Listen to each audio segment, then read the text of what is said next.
فبأي آلاء ربكما تكذبان۔ ترجمہ کنز ایمان، تو اپنے رب کی کون سی نعمت جھٹلاؤ گے؟ الحمدللہ رب العالمین والصلاة والسلام علی سید المرسلین، اما بعد فاعوذ باللہ من الشیطان الرجیم، بسم اللہ الرحمن الرحیم۔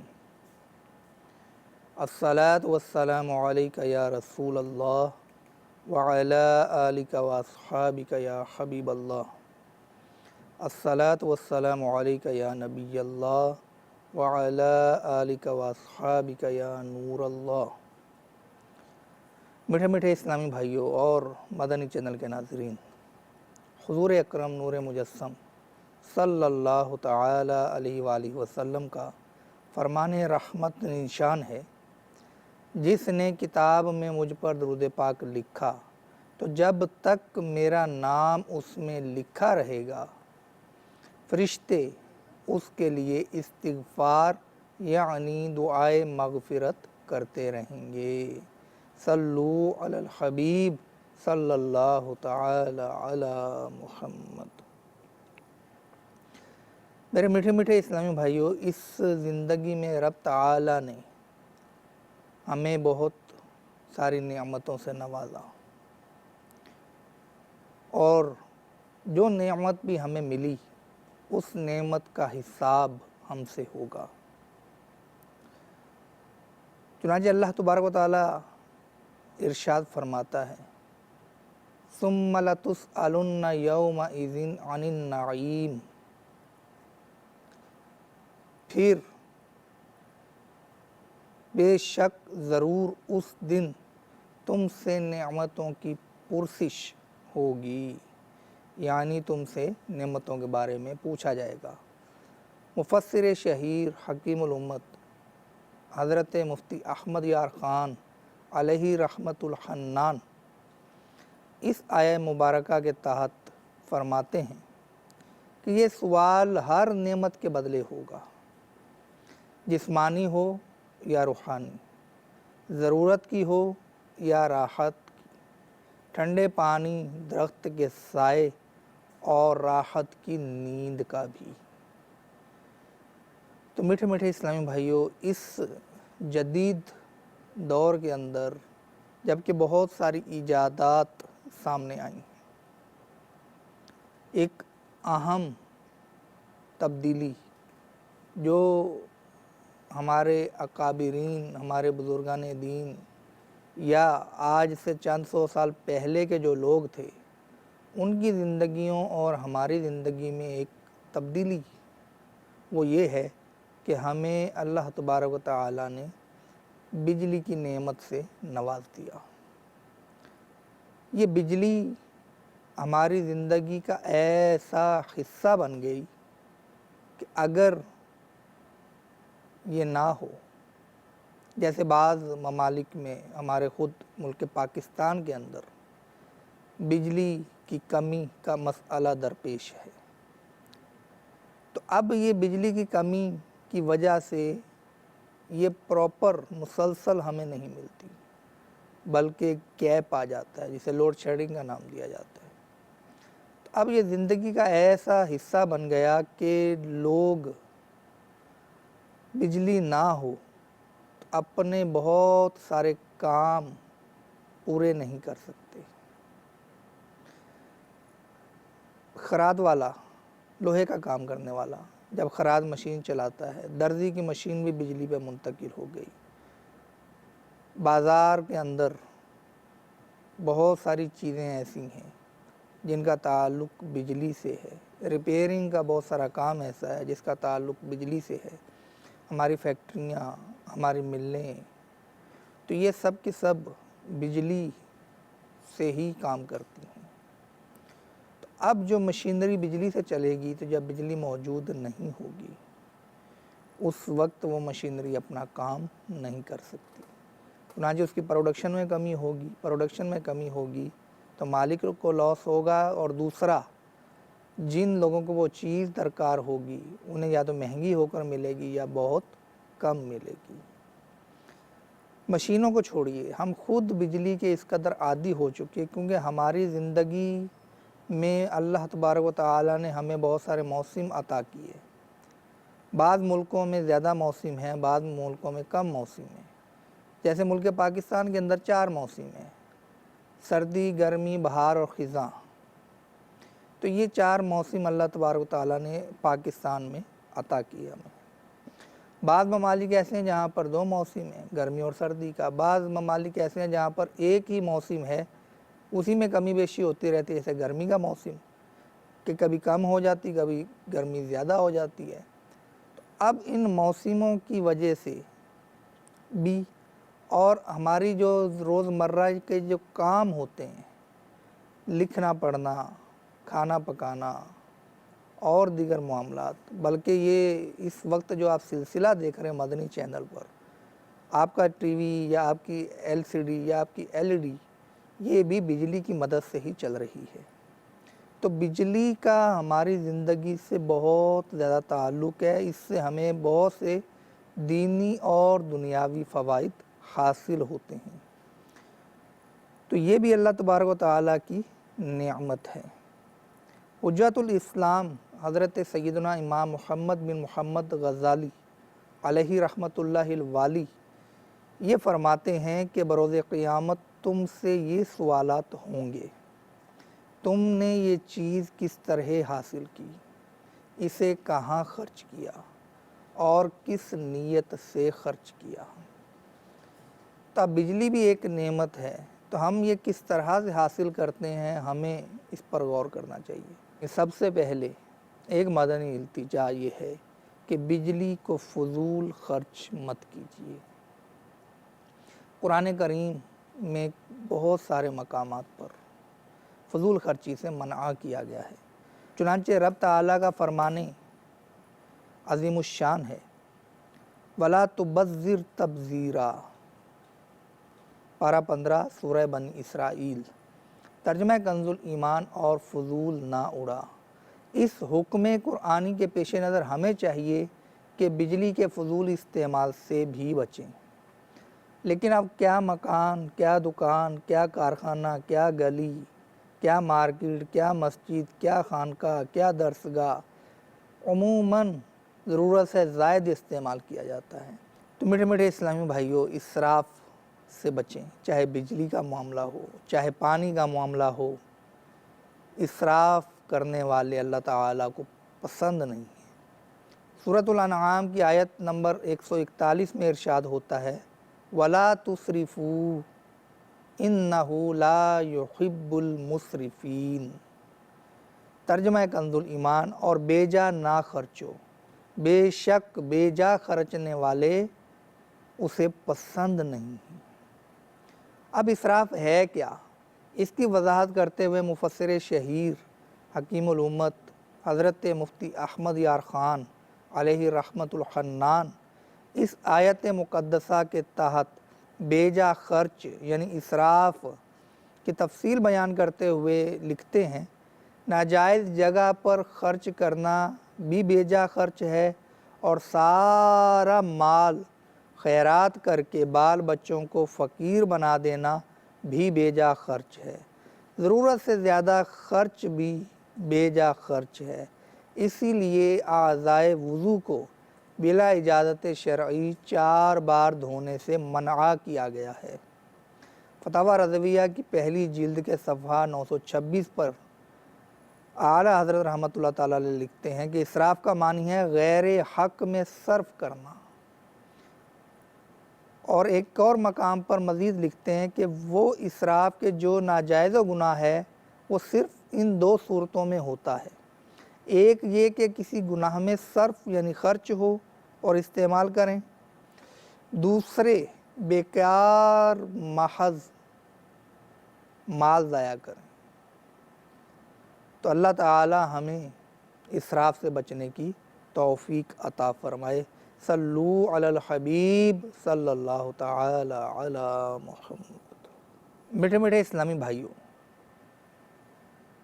بجلی کے استعمال کے کچھ مدنی پھول آپ کی طرف بڑھاتا ہوں، انہیں اپنے دل کے مدنی گلدستے میں سجائیے اور عمل کی کوشش کیجیے، انشاءاللہ عز و جل آپ فائدہ محسوس کریں گے۔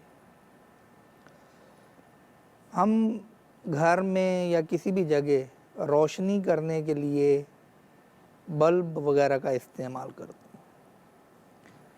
اب مارکیٹ کے اندر بہت ساری ایسی چیزیں دستیاب ہیں کہ روشنی بھی دیتی ہیں اور بجلی بھی کم خرچ کرتی ہیں۔ مثلا اگر ہم بلب لگائیں گے سادہ، تو 100 واٹ کا ایک بلب ہو اور اس کے مقابلے میں صرف 20 واٹ کا انرجی سیور لگا لیا جائے، 80% تک بجلی کی بچت ہو سکتی ہے۔ بلکہ اگر جدید LED لائٹس استعمال کی جائیں تو مزید زیادہ بجلی بچائی جا سکتی ہے۔ اسی طرح انرجی سیور بھی اگر لینا ہے تو اچھی کمپنی کا لیجئے کہ جو ٹیوب لائٹ کی طرح آنکھوں کو ٹھنڈی روشنی دے۔ اگر ہم انرجی سیور کم کوالٹی کا لیں گے، گھٹیا کوالٹی کا ہوگا، تو وہ آنکھوں کو چبھے گا اور نظر کے لیے نقصان دہ ثابت ہوگا۔ پھر یہ کہ اس میں بجلی کی وائرنگ بھی ڈیپینڈ کرتی ہے کہ اگر ہم گھر کے اندر تو سیور لگا لیں گے لیکن بجلی کی وائرنگ کی تار ہماری معیاری نہیں ہے تو پھر اتنا فائدہ حاصل نہیں ہو سکے گا۔ تو لہٰذا بجلی کی جو ہماری وائرنگ ہے گھر کے اندر وہ بھی معیاری کیبل سے ہونی چاہیے۔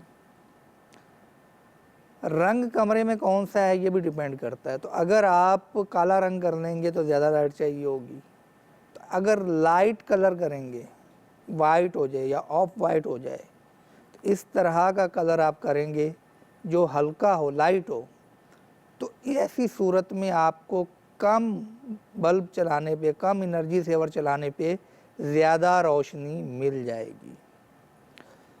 اچھا، پھر یہ کہ اگر اپنا کام ہم دن کی روشنی میں مکمل کر لیں تو رات کو ہمیں لائٹ زیادہ روشن کرنے کی ضرورت نہیں پڑے گی، اس طرح بھی بجلی بچائی جا سکتی ہے۔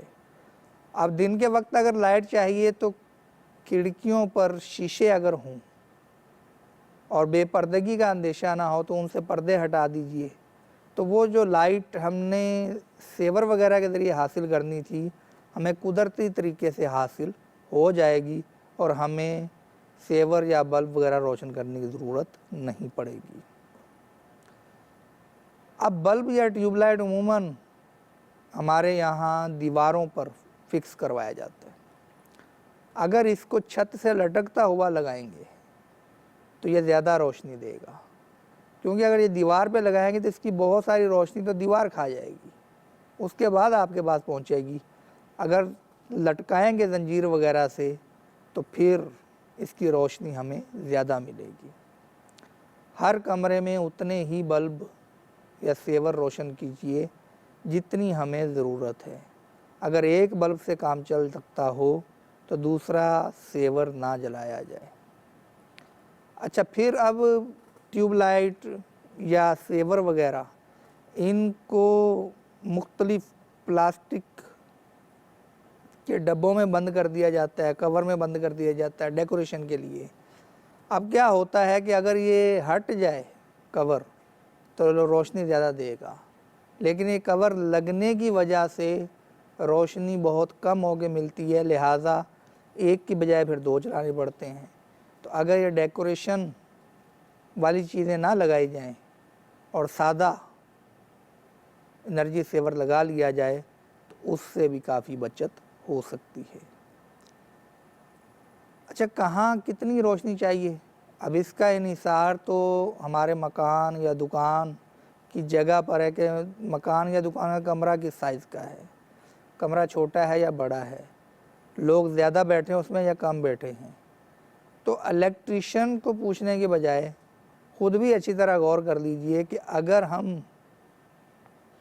اس طریقے سے اتنے بلب اگر روشن کریں گے تو کمرے میں روشنی مل جائے گی، تو بجائے اس کے کہ جہاں کام کرنے والے بیٹھے ہوں اس سے دور بلب لگایا جائے، دور سیور لگایا جائے، دور ٹیوب لائٹ لگائی جائے، تو جہاں کام کرنے والے موجود ہیں وہیں قریب سیور یا لائٹ وغیرہ لگائی جائے۔ اچھا، جس جگہ زیادہ روشنی چاہیے اب وہاں پر چھوٹے چھوٹے بلب لگانے کی بجائے ایک ہی بڑا اگر بلب لگا لیا جائے تو وہ روشنی بھی دے گا اور بجلی بھی کم صرف کرے گا۔ مطالعہ کرتے ہوئے روشنی کی ضرورت پڑتی ہے۔ اب جب مطالعہ کرنا ہے تو جس جگہ آپ بیٹھے ہیں تو اتنے ایریے میں اگر آپ بیٹھے مطالعہ کر رہے ہیں تو اسی جگہ کو آپ کوشش کر کے روشن کریں۔ اس کے قریب جہاں آپ مطالعہ کرنا چاہتے ہیں تو لائٹ کے قریب بیٹھ جائیے تاکہ آپ کو مطالعہ میں بھی سہولت ہو اور بجلی کی بھی بچت ہو سکے۔ اچھا، اب کمرے سے باہر جب نکلتے ہیں تو اگر ہمارے نوٹ کمرے میں پڑے ہوں تو ہم ان کو اٹھانا نہیں بولتے۔ وائلٹ پرس جس میں پیسے وغیرہ رکھے جاتے ہیں وہ اگر پڑا تو اٹھانا نہیں بولتے، لیکن لائٹ اور پنکھا بند کرنا عموماً بھول جاتے ہیں۔ اب گھروں میں بھی یہی ہوتا ہے کہ بعضوں کی عادت ہوتی ہے بس لائٹ چلانا تو آتی ہے، بند کرنا نہیں آتی، پنکھا آن کرنا آتا ہے، بند کرنا نہیں آتا۔ تو اب ہر ایک کی عادت بنائی جائے، ترغیب دی جائے، کوشش کی جائے، سمجھایا جائے پیار محبت سے، تو بچوں کو بلکہ عادت دی جائے۔ اگر بچوں کو بھی ذہن دیں گے نا کہ بیٹا جب آپ نے کمرے میں جانا ہے تو لائٹ چلانی ہے، اور وہ اتنا بڑا بچہ ہو کہ وہ بجلی کے بٹن کو ہاتھ لگا سکتا، ورنہ بہت چھوٹا بچہ وہ تو ہو سکتا ہے کرنٹ بھی پڑے اس کو، بجلی کے سوئچ بھی ایسے ہوں کہ جس سے کرنٹ پڑنے کا اندیشہ نہ ہو۔ تو اب بچہ جائے اس کمرے میں، سمجھدار جو بچہ ہے وہ روشن کرے اور واپسی پہ اس کو بند کرتا ہوا آئے، تو بچپن کی پڑی ہوئی عادتیں پھر بڑے ہونے تک قائم رہیں گی اور کافی سہولت ہو جائے گی۔ اچھا، اب بلب ایک دفعہ لگا لیا، ٹیوب لائٹ ایک دفعہ لگا لی، اب اس کو کبھی صاف نہیں کرتے، مٹی اس پہ جم جاتی ہے اور پھر نتیجہ کیا ہوتا ہے، اس کی لائٹ روشنی کم ہو جاتی ہے۔ تو اب کہتے ہیں جناب اب یہ پرانا ہو گیا ہے، نیا لے کر آؤ۔ تو اگر ہم اسے وقتاً فوقتاً صاف کرتے رہیں، ہو سکتا ہے کہ مہینے میں ایک دفعہ کر لیں، اگر ضرورت ہے تو ہفتے میں ایک دفعہ کر لیں، تو ان کو اگر ہم صاف کریں گے تو پھر ہمیں یہ زیادہ روشنی دیں گی اور زیادہ عرصہ چلیں گی۔ استنجا خانوں میں بلا ضرورت بعض اوقات لائٹ چلتی رہتی ہے، تو اب ہر شخص کو چاہیے کہ فراغت کے بعد خود ہی بجھا دیا کرے، کیونکہ استنجا خانہ جب استعمال کرنا ہے تب وہاں پہ لائٹ کی حاجت ہے، اور جب آپ استعمال کر چکے تو وہاں کی لائٹ بجھا دینی چاہیے۔ اچھا، بعض اوقات شام ہوتے ہی پورے گھر کی لائٹیں چلا دیتے ہیں، پوری دکان کی لائٹیں چلا دیتے ہیں۔ ابھی اس کے پیچھے غلط غلط اعتقاد بھی ہوتے ہیں، بہرحال تو اب یہ چلا دیتے ہیں تو اس میں بلا حاجت کئی لائٹیں روشن ہو جاتی ہیں۔ تو ایسا نہیں کرنا چاہیے، بلکہ شام ہو جانے کے بعد بھی حسب حاجت ہی لائٹ روشن کرنی چاہیے۔ اگر کوئی مجبوری نہ ہو تو پھر سونے سے پہلے کمرے کا بلب یا لائٹ بند کر دینی چاہیے، اور گھر کی دیگر جو غیر ضروری لائٹیں ہیں، مثلا مطبخ، کچن دیکھ لیجئے، واش روم دیکھ لیجئے اور جناب برآمدہ دیکھ لیجئے، اگر ایسی جگہ ہیں جہاں پر بلا ضرورت کی قید بار بار کہ اگر کہیں ضرورت ہے تو ٹھیک ہے، کیونکہ کہیں اگر کن کھجورے وغیرہ ہیں اور بالکل گھر کی ساری لائٹیں بند کر دیں تو اب کن کھجوروں کو گویا کہ وہ آزادی مل جاتی ہے، تو وہ گھومنا پھرنا شروع کر دیتے ہیں۔ تو جیسا موقع ویسی ترتیب۔ راہ گیروں کی سہولت کے لیے بعض حضرات اپنے گھر کے باہر کی لائٹ روشن رکھتے ہیں، یہ کار ثواب ہے، لیکن یہ لائٹ بھی روشن اس وقت کی جائے جب ضرورت ہو، اور جب ضرورت ختم ہو جائے تو صبح اجالا پھیلتے ہی اس لائٹ کو بند کر دینا چاہیے۔ مسجد میں بھی، مدرسے میں بھی، جامعہ میں بھی اسراف کی اجازت نہیں ہے کہ مال مفت دل بے رحم والا معاملہ پھنسا دینے والا ہے، کہ یہاں پہ وقف کی بجلی ہوتی ہے اور چندے کے مال سے اس کا بل دیا جاتا ہے، تو لہٰذا وہاں پر احتیاط بڑھ جاتی ہے، تو وہاں بھی غیر ضروری طور پر پنکھے اور لائٹ روشن نہ کی جائے۔ اب جشن ولادت کا چراغاں ہوتا ہے یا کسی بزرگ کے عرس پر چراغاں کیا جاتا ہے، تو اب اس کی کیا جسٹیفیکیشن؟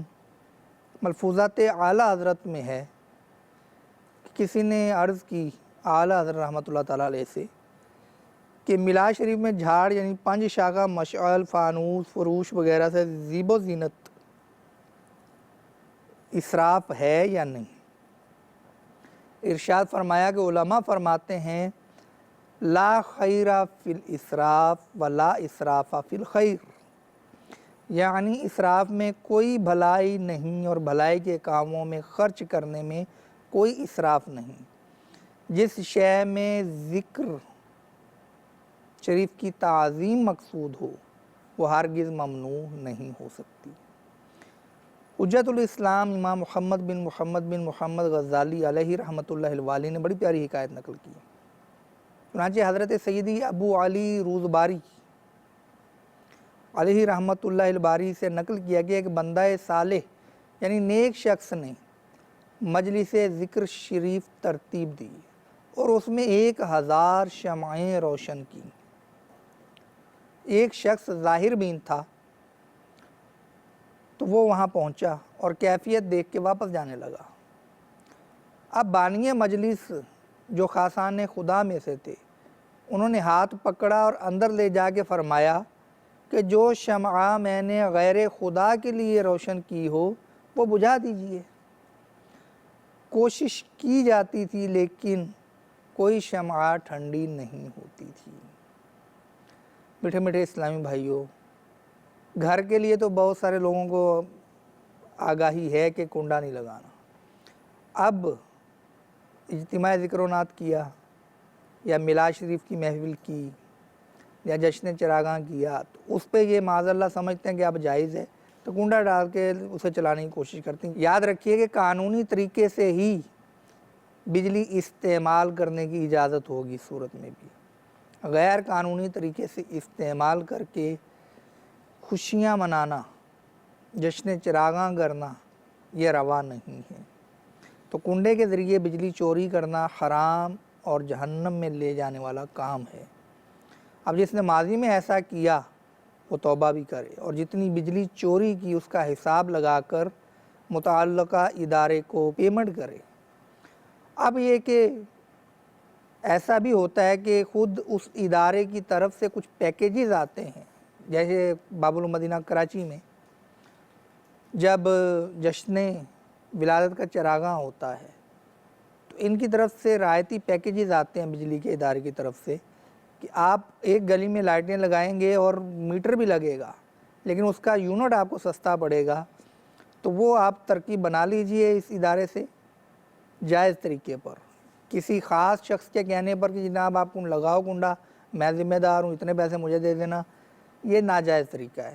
جائز طریقے پر، قانونی طریقے پر جو کام ہوگا وہ ہی درست ہوگا۔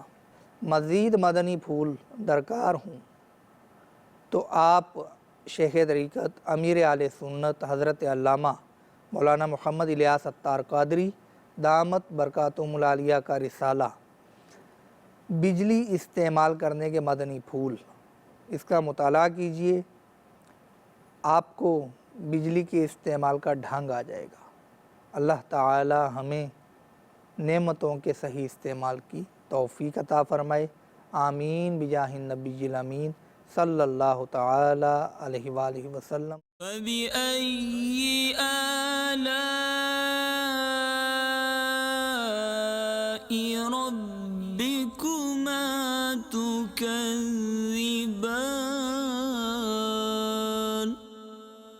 ترجمہ کنز ایمان، تو اپنے رب کی کون سی نعمت جھٹلاؤ گے؟